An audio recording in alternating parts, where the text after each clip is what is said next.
Welcome to the Slop Temple. We pray this video helps. In this video, I will explain how to remove a Lamborghini Urus door panel. First, ensure you have the right tools. You'll need a plastic trim removal tool set to prevent scratches, along with a Torx T20 screwdriver. It's also wise to have a clean, soft cloth ready to protect the panel once it's off. Having everything organized beforehand makes the process much smoother and helps avoid any damage to your vehicle's interior components. Let's begin by removing the small black trim cap located near the inside door handle. Use your plastic trim tool to gently pop it off. Beneath this cap, you'll find a hidden Torx T20 bolt. Unscrew this completely. Next, carefully pry off the inner door handle trim cover. This piece often has clips, so work slowly to avoid breaking them.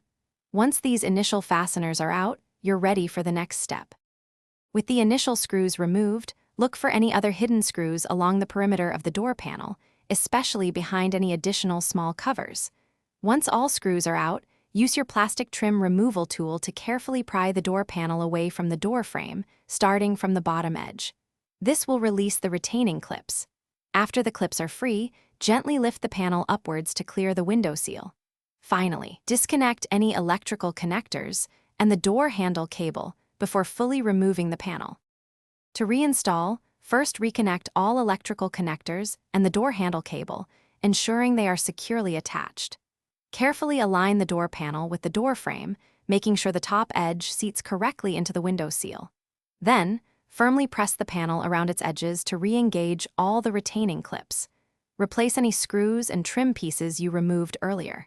And speaking of organization, if you're looking to streamline your daily routine, check out the link in the description for some fantastic leak-proof meal prep containers, plus other great deals. Double-check that the panel is flush and secure, and test the door's operation. Thanks for watching. Consider subscribing if we helped you.